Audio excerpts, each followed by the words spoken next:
닥터 저널리스트 구독자 여러분 안녕하십니까? 네, 오랜만에 뵙겠습니다.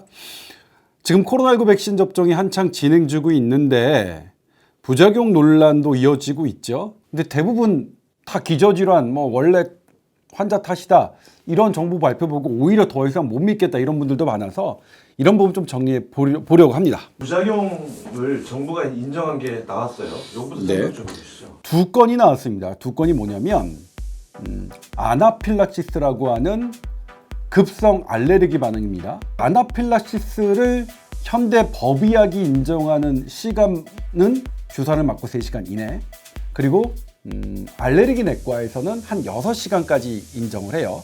한 건은요, 접종을 받자마자 10분 이내에 전신 알레르기가 벌써 전신으로 이제 막 두드러기 막 이런 막 뻘겋게 되고 이런 것들이 나타난 거죠.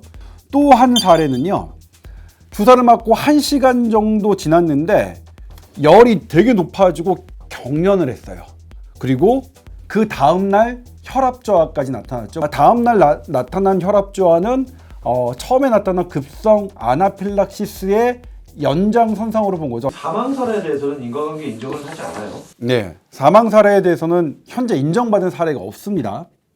그런데 논란이 되는 게 혈전 사망 사례입니다. 혈전 관련 부작용은 우리보다 유럽에서 훨씬 더 일찍 문제가 되었고, 유럽에서 혈전에 대해서 어떻게 얘기를 했느냐, 여러 혈관에 동시다발적으로 혈전이 생기는 것, 파종성 혈전이라고 합니다. 뇌 정맥동에 생기는, 우리 흔히 뇌혈전이라고 하는데, 이 사례에 대해서는 not proven, 입증되지는 않았다, but possible, 가능하다, 이렇게 얘기를 했습니다. 이유는 두 가지가 있습니다.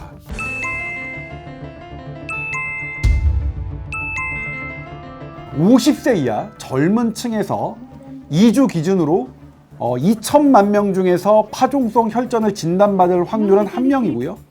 뇌혈전은 1.35명입니다. 백신 접종이 이루어지기 전에. 그런데 백신 접종자 2천만 명에서 2주간을 조사해 봤더니 파종성 혈전은 5명, 뇌혈전은 12명 진단받았어요. 그 통계적으로 5배, 10배 가까이 높은 거죠. 그래서 가능하다고 한 겁니다. 입증되진 않았지만 정상적인 면역 반응으로 혈전 생성이 가능하다. 그걸 면역 혈전이라고 하는데요. 이 면역 혈전의 대표적인 사례가 헤파린이라는 물질입니다. 헤파린은 뭐냐면 거머리예요. 왜냐면 거머리가 헤파린이라는 물질을 만들어서 혈액을 응고하지 않게 만드는 거예요. 왜? 그래야 계속 피를 쪽쪽쪽쪽 빨아먹을 수 있으니까요. 그걸 보고 이거 약으로 써야겠다. 혈액이 잘 피딱지가 되는 사람에게 헤파린이라는 약이 아주 유용한 생명을 구하는 약으로 쓰이고 있는데, 이상하게 헤파린을 썼더니 혈액 응고가 잘 되는 현상이 일부에게서 발견돼요. 헤파린을 구성하고 있는 어떤 특성 물질에 대해서, 이거 외부 물질이니까 우리 몸은 항원, 항체 반응을 하는 거예요. 면역 반응을 하는 거예요. 헤파린이 인듀스드한, 유도한 혈전, 스럼보시스, 이렇게 명칭까지 있어요. 그러니까 이 반응으로 설명할 수 있다. 그러니까 우리가 이것을 아예 아니다 라고 할 수 없다. 그럼 가능한데 왜 백신을 계속 접종하도록 했느냐? 그것이 가져오는 이득이 그것이 갖고 오는 피해보다 엄청나게 크기 때문입니다. 이 혈전의 확률이 0.00085%에 불과합니다. 그러니까 이 정도의 위험성은 어떤 백신의 이득과 비교하면 너무너무 작은 거거든요. 다만 0.00085%에 해당하는 그런 분들한테는 보상이 필요한 것 아닐까요? 그런 의문이 의료계 내에서도 제기하고 있습니다. 우리나라에서 유명한 법의학자분께서 저에게 보내오신 카톡 문자를 그대로 옮긴 겁니다. 그러니까 0.00085% 이런 위험성, 아주 희박한 확률 때문에 우리가 접종을 중단하거나 접종을 걱정할 필요는 없겠지만, 그래도 이 희박한 확률에 해당되는 분들에게는 우리가 좀 보상을 해야 되는 것 아니냐, 이런 논의가 좀 있었으면 좋겠습니다. 혈전을 용해하는 원리를 가진 헤파린조차도 몸의 면역 반응을 통해서 혈전을 유발시킬 수 있는데 이 코로나 백신도 아주 작은 가능성이지만 유발을 시킬 수 있다. 네, 그렇죠. 그 확률이 너무 작기 때문에 백신 접종을 계속 하는 게 맞고, 다만 그 아주 작은 가능성에 대해서는 우리가 보상을 좀 해주자. 그렇죠. 바로 그겁니다. 훌륭하시네. 유가족은 그 정부 발표하고 달라요. 이분이 46시간, 그러니까 이틀 42시간 만에 사망하셨습니다. 사망을 하신 이유는 급성 간염이었어요. 그것에 대해서 방역 당국은 뭐라고 얘기냐면, 이분이 뇌출혈 후유증을 앓고 있었는데 그래서 의사소통이 안 됐다.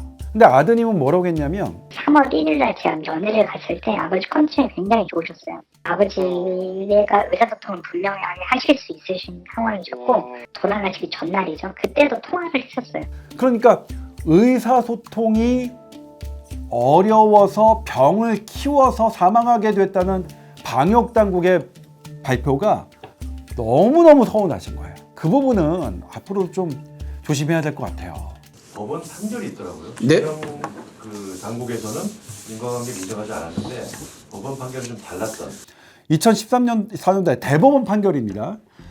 아이가 DPT, 디프테리아, P가 펄투시스 100이래고요. T는 테타누스, 그러니까 파상풍인데, 요 주사를 맞고 난치성 간질을 앓았습니다. 당시 질병관리본부는 어떻게 판단했냐면, 백신과 인과관계 없다. 그러니 어떠한 보상도 할 수 없다. 그래서 질병관리본부를 대상으로 보호자가 소송을 제기했습니다. 대법원 판결은 장애에 따른 비용을 보상하라 판결했습니다. 의학적으로 인과관계가 분명하지 않더라도 그것이 인과관계가 없음을 100% 확인한 건 아니다. 현대의학이 완벽하지 않음을 법원이 인정한 거라고 생각하면 되고요.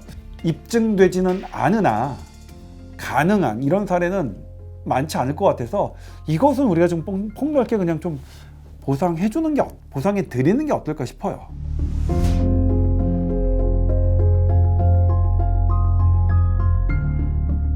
저희 어머니가 어제 전화를 주셨습니다. 동찬아, 백신 맞아도 되는 거야? 엄마, 내 뉴스를 보면서도 엄마가 왜 그런 생각을 해? 그랬더니, 아니 그래도 하도 불안해하는 사람들이 많아서. 그래서 이게 현실이구나. 대부분 위험하진 않습니다. 고생은 하시는데 대부분 위험하진 않습니다. 다만 백신 이런 부작용에 대한 논란도 정치적으로 가지 않았으면 하는 게 저의 가장 큰 바람입니다. 끝. 네.